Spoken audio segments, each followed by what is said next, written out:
The sound of shovels hitting dirt echoed through the moonlit cemetery as 12-year-old Marcus crouched behind a weathered tombstone, his heart pounding against his ribs like a trapped bird. What he witnessed that night would change everything he thought he knew about justice, courage, and the power of a single voice. But first, let me tell you how a homeless boy with nothing but the clothes on his back became the hero who saved a life and exposed a truth that would shake the foundations of the wealthiest family in the city. If this story moves you, please hit that like button, share it with someone who needs to hear it, and don't forget to comment below what you think about Marcus's incredible journey. And make sure to subscribe to Millionaire in Love for more inspiring stories that will touch your heart. Marcus had been living on the streets of downtown Chicago for 3 years, ever since his grandmother passed away, and he had nowhere else to go. The city's social services had failed him repeatedly, shuffling him between overcrowded shelters and foster homes where he never felt safe or wanted. So he chose the uncertainty of the streets over the broken promises of the system. Every day was a battle for survival. Marcus would wake up in whatever doorway or abandoned building he'd found shelter in, his stomach gnawing with hunger, his clothes damp from the morning dew or rain. He'd spend his days searching through dumpsters behind restaurants, hoping to find something edible that hadn't spoiled. The lucky days were when kind strangers would drop a few dollars in his outstretched hand, enough for a hot meal or a warm drink from the corner store. The other street kids had taught him the unwritten rules of survival. Stay invisible during school hours to avoid truancy officers. Know which store owners would chase you away and which ones might show mercy. Never sleep in the same place twice. Trust no one completely, because everyone was fighting their own battle to survive. But Marcus was different from many of the other homeless youth. Despite everything he'd endured, he still believed in doing the right thing. His grandmother had raised him with strong values before she died, and her voice still echoed in his mind during his darkest moments. "Marcus," she used to say, "it doesn't matter what you have or don't have. What matters is what you choose to do when nobody's watching." On this particular night in late October, Marcus had been walking through the old section of Graceland Cemetery, looking for a sheltered spot to sleep. The cemetery was usually peaceful, and the security guards rarely patrolled the older sections after midnight. As he made his way between the elaborate mausoleums and towering monuments, he heard voices carried on the wind. Curiosity got the better of him, and he crept toward the sound, staying low and moving from shadow to shadow. What he saw made his blood run cold. 3 men in expensive suits were standing around a freshly dug grave, and lying at the bottom of the hole was a young woman, bound and gagged, her eyes wide with terror. She was conscious, very much alive, and struggling against her restraints. "Make sure the dirt covers her completely," one of the men said coldly. "It needs to look like a proper burial. No one can ever know she didn't die in that car accident."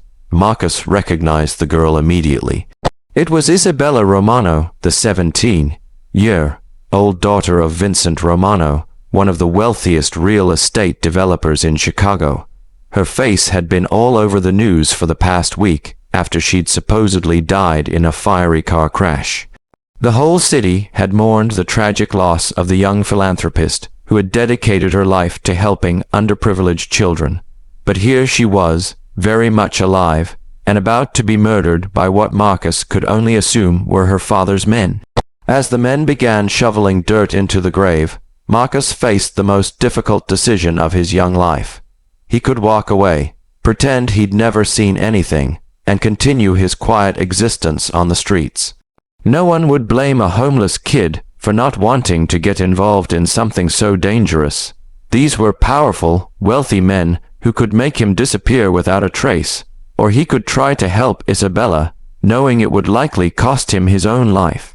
Marcus thought about his grandmother's words, about the countless times people had walked past him on the street without acknowledging his humanity, about all the adults who had failed him when he needed help the most. He thought about Isabella, who despite her privileged background, had actually tried to make a difference for kids like him through her charity work. The decision came to him with startling clarity. He pulled out the old cell phone he'd found in a dumpster weeks earlier. It barely held a charge and had a cracked screen, but it still worked. With trembling fingers, he dialed 911. 911, what's your emergency? The dispatcher asked. Marcus took a deep breath and spoke the words that would change everything. My name is Marcus Johnson, and I'm at Graceland Cemetery. There are men here burying Isabella Romano alive. She's not dead like everyone thinks. They're murdering her right now. The dispatcher initially seemed skeptical. A homeless child calling about a girl who had already been declared dead and buried. It sounded like a prank or a delusion. But something in Marcus's voice, the raw terror and desperation, convinced her to take it seriously. Stay on the line, Marcus. We're sending units to your location immediately.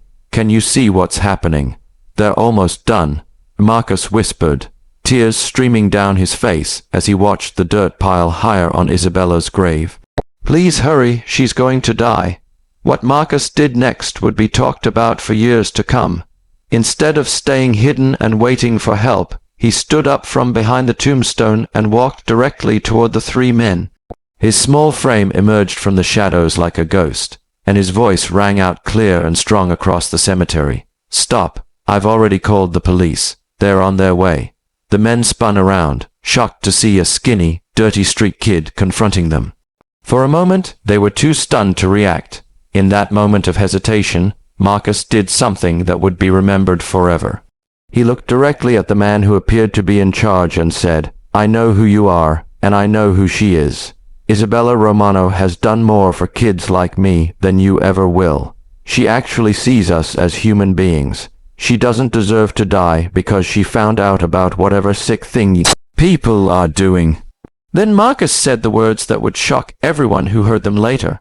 I may be nobody to you. I may be just another homeless kid that society threw away. But I have something you don't have. I have a soul that can't be bought, and I'm not afraid to die protecting someone who actually cares about people like me. The sirens were getting closer now, and the men realized they were out of time.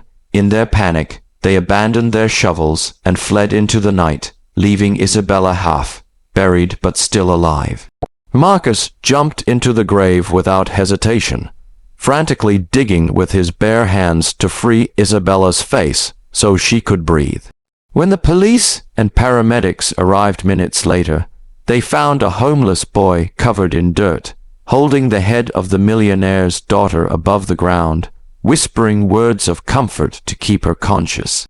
The investigation that followed revealed a web of corruption and greed that went to the highest levels of Chicago society.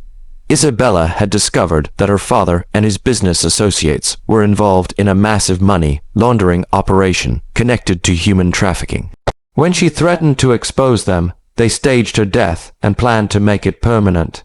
Vincent Romano and his conspirators were arrested and eventually sentenced to life in prison. Isabella survived, though she spent weeks recovering from her ordeal. The first person she asked to see when she was well enough for visitors wasn't a family member or friend. It was Marcus. When she met with him in the hospital, Isabella took his hands in hers and said, You saved my life, but more than that, you showed me what real courage looks like. I want to do something for you. Marcus, still wearing the same dirty clothes he'd had on that night in the cemetery, looked up at her and said, You don't owe me anything. You already helped kids like me through your charity work. I just did what anyone should do. But Isabella insisted. She used her inheritance to establish a foundation specifically for homeless youth, with Marcus as its first beneficiary and eventually its spokesperson. She paid for his education, helped him find a stable home with a loving foster family, and gave him opportunities he never could have imagined. Marcus went on to graduate from high school with honors and received a full scholarship to Northwestern University, where he studied social work. Throughout his college years, he worked closely with Isabella's foundation, helping to create programs that actually addressed the root causes of youth homelessness rather than just providing temporary fixes. But the most remarkable part of Marcus's story wasn't his academic success or his eventual career as an advocate for homeless youth. It was what he chose to do with his newfound platform. Instead of distancing himself from his past, he embraced it. He spoke at schools, community centers, and corporate events, sharing his story and challenging people to see homeless individuals as human beings with dignity, dreams, and potential. Years later, when Marcus was asked by a reporter what had given him the courage to confront those men that night in the cemetery, his answer became legendary. He said, "When you've lost everything and have nothing left to lose, you realize that your integrity is the only thing that truly belongs to you. Those men had money, power, and influence, but they had sold their souls. I may have been homeless and hungry, but I was still free to choose who I wanted to be." Isabella and Marcus remained close friends throughout the years, working together to expand their foundation's reach. They proved that real change happens when people from different backgrounds come together with a shared commitment to justice and compassion. The foundation they built together has since helped thousands of homeless youth find stable housing, education, and career opportunities. But more importantly, it has changed how society views and responds to homelessness, shifting from a model of charity to one of empowerment and human dignity. Marcus often reflects on that night in the cemetery, not with trauma or fear, but with gratitude. It was the night he learned that heroes aren't defined by their circumstances, but by their choices. It was the night a street kid with nothing to lose became someone with everything to give. The story of Marcus and Isabella spread far beyond Chicago, inspiring similar programs in cities across the country. Their partnership proved that when compassion crosses economic boundaries, it has the power to transform not just individual lives, but entire communities. Marcus's words that night in the cemetery, his declaration that he had a soul that can't be bought, became a rallying cry for advocates of social justice everywhere. It reminded people that true wealth isn't measured in dollars or possessions, but in the courage to stand up for what's right, even when you have everything to lose. Today, Marcus is a successful social worker and motivational speaker, but he never forgets where he came from. He still visits the shelters and streets where he once lived, not as a savior or celebrity, but as someone who understands. He listens to the stories of current homeless youth, helps them navigate the system that once failed him, and most importantly, reminds them that their current circumstances don't define their future potential.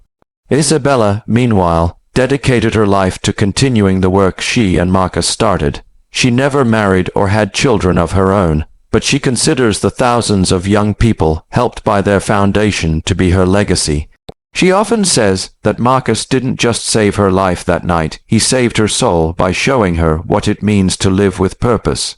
The cemetery where it all began has become an unlikely symbol of hope for the city. A small memorial plaque marks the spot where Marcus made his stand, with an inscription that reads, "In memory of the courage found in the most unlikely places, and in honor of those who choose to see the humanity in every person." Every year on the anniversary of that night, Marcus and Isabella return to the cemetery together, not to dwell on the darkness of what happened, but to celebrate the light that emerged from it. They use the occasion to announce new initiatives, scholarship recipients, and success stories from their foundation. The ripple effects of Marcus's courage continue to spread. Former homeless youth who were helped by the foundation have gone on to become teachers, nurses, social workers, and entrepreneurs. They carry forward the message that everyone deserves a chance to succeed, regardless of where they started in life. This incredible story of courage, compassion, and transformation shows us that heroes come in all shapes and sizes, often from the most unexpected places. If Marcus's story inspired you, please take a moment to like this video and share it with someone who needs to hear this message of hope. Let us know in the comments what you thought about this remarkable tale of a street kid who changed the world. And don't forget to subscribe to Millionaire in Love for more stories that will restore your faith in humanity and remind you that we all have the power to make a difference, no matter our circumstances.